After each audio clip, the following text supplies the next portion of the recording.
Greetings, everyone, and welcome to the Yahweh Ranger podcast, where we provide podcasts that will enlighten your understanding of Yahweh and His plan for mankind's salvation and eternal life. For more information, please be sure to visit yahweh.org and yahwehranger.com.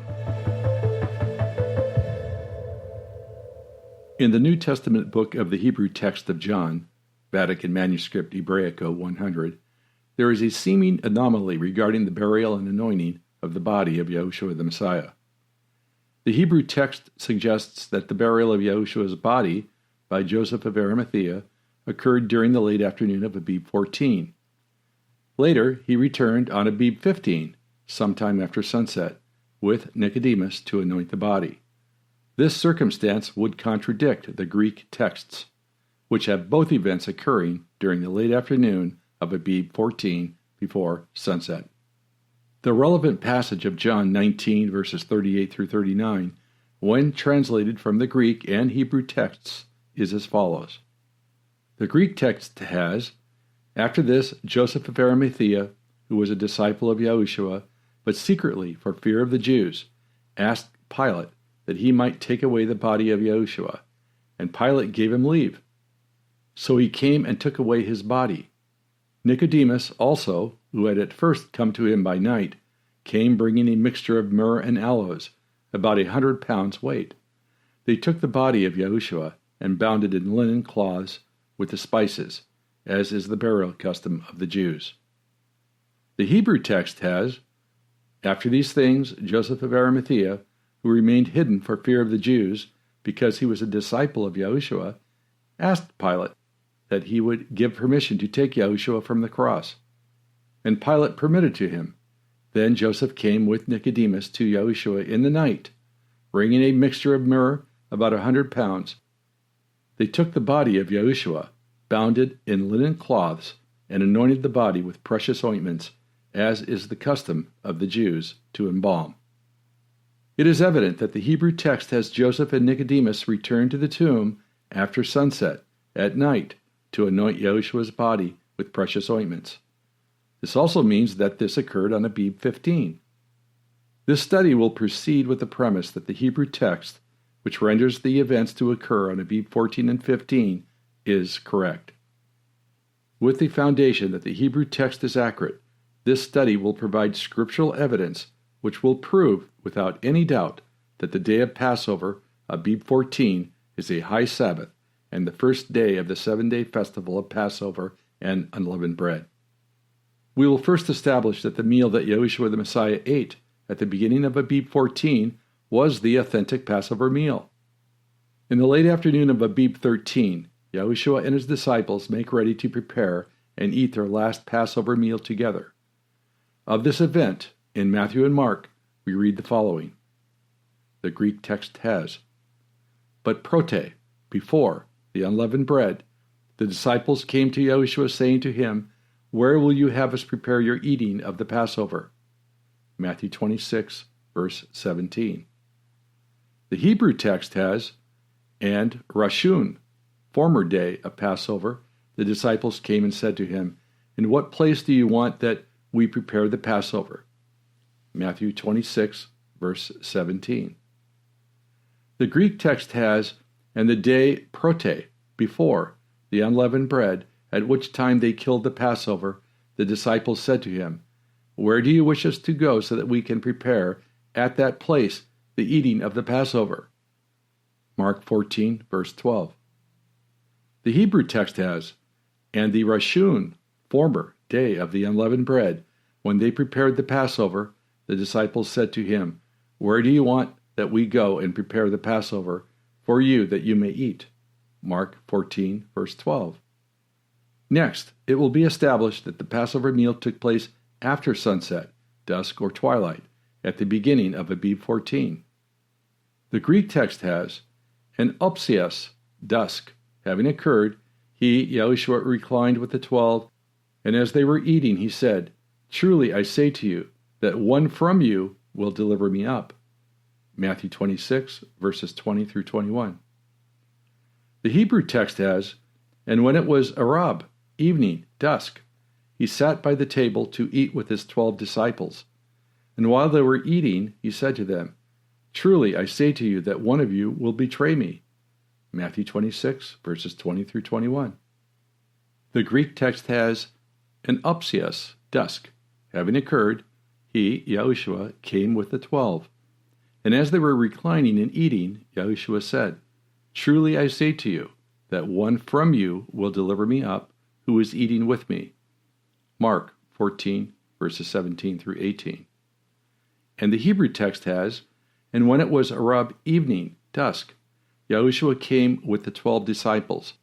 And while they were reclining, Yahushua said to them, Truly I say to you, that one of you who eats with me will betray me." Mark 14, 17 through 18. Undoubtedly, Scriptures firmly establish that Yahushua and his disciples did, in fact, eat the Passover meal.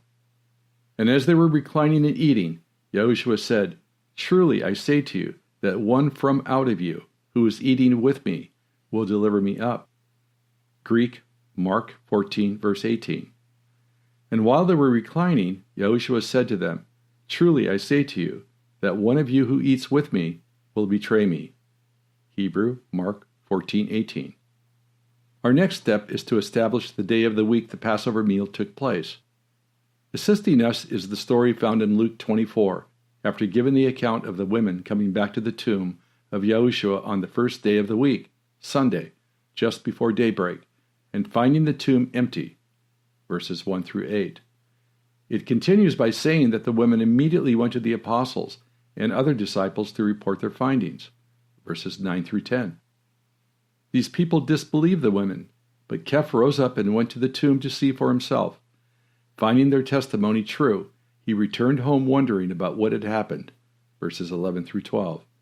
We next read, "And behold, two of them, the disciples, were going on the same day, Sunday, to a village being 60 furlongs distant from Jerusalem, which is named Emmaus, and they were conversing with one another about all these things which had taken place." Luke 24, verses 13 through 14.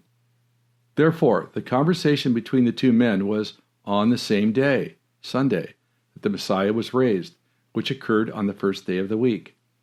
Moreover, their discussion shows that this journey happened after the women had reported the empty tomb to the disciples, and therefore in the daylight hours of that first day. While these two men were walking along, the resurrected Yahushua drew near and began walking with them. Their eyes being kept from seeing that it was Yahushua, Yahushua asked them why they appeared so downcast. They responded by discussing the great events which took place in Jerusalem. And answering, the one whose name was Cleopas said to him, "You sojourn alone in Jerusalem, and have not known the things which are come to pass in it, Jerusalem, in these days?" And he, Yahushua, said to them, "What things?" And they said to him, "The things concerning Yahushua the Nazarene, who was a man, a prophet, mighty in deed and word before Elohim and all the people, and how the chief priests and our rulers delivered him up to judgment of death, and put him upon a stake. We were hoping it was he who was about to redeem Israel. But indeed, with all these things, today is the third day after which these things came to pass." Luke 24, 18 through 21. Therefore, today, being the same day that Yahushua was resurrected, that is the first day of the week, Sunday, was the third day after which the Messiah was put on a stake and murdered. This important story continues by relating how Yahushua chastised the men for being slow to trust in the things spoken of by the prophets, and how it was needful for the Messiah to suffer and to enter into his glory. As Yahushua recited to them various passages from Scriptures concerning himself, they came close to the village to which the two men were traveling, and Yahushua appeared to be going farther still. And they constrained him, saying, "Abide with us, for it is pros esperan," toward twilight, and the day has declined, and he entered in to abide with them. Luke 24, verse 29. This portion of the text demonstrates that when the above comment was made, that today was the third day after which these things came to pass, it occurred just prior to sunset, that is, late afternoon of the same day, Sunday. With this information in hand, one can calculate back from the third day after, which was Sunday, Abib 17, bringing us to the first day after the death and burial of Yahushua. This takes us to the afternoon of Friday, the first day after which these things came to pass. Therefore, the day when these things came to pass is Thursday afternoon of Abib 14. Also, when one calculates for the years 30 to 33 CE to when Passover, Abib 14, occurred during a Wednesday night and Thursday day, the result is the year 30 CE. We can now address the chronology of Yahushua's death and burial with the proper framework. As mentioned previously, the Hebrew text has the burial occur just before sunset during the afternoon of Abib 14. This would be late afternoon Thursday. Two scenarios are now presented. Scenario 1, which is Yahushua's sequence. 1. Abib 14 is the first day of the 7-day festival of Passover and unleavened bread, Abib 14 through 20. The 24-hour day consisting of Wednesday night and Thursday day was a high Sabbath. Yahushua partook of the Passover meal on Wednesday night. He was put to death and was buried just before sunset on Thursday afternoon. On Abib 15, Joseph of Arimathea and Nicodemus came to the tomb Thursday night after sunset to anoint Yahushua's body. The 24-hour day consisting of Thursday night and Friday day was not a high Sabbath, but a preparation day for the weekly Sabbath of Abib 16. This day is also the second day of the festival of Passover and unleavened bread. Next is Scenario 2, which is the Pharisaic sequence. Abib 14 was a preparation day for the 7-day Jewish festival of unleavened bread, Abib 15 through 21. This day would not be a high Sabbath. It is concluded that Yahushua incorrectly partook of the Passover meal Wednesday night. He was put to death and was buried just before sunset on Thursday afternoon. This day was the Jewish preparation for the high Sabbath of Abib 15. On Abib 15, Joseph of Arimathea and Nicodemus came to the tomb Thursday night, after sunset, a Jewish high Sabbath, to anoint Yahushua's body. The complete 24-hour day consisting of Thursday night and Friday day would be the Jewish high Sabbath. The very next day, Abib 16, was the weekly Sabbath. Abib 15 was also the first day of the festival of unleavened bread. This finishes part 1 of our podcast, Abib 14, Passover is a High Sabbath. Be sure to continue with part 2, where we will provide more evidence establishing that Abib 14 is indeed a high Sabbath.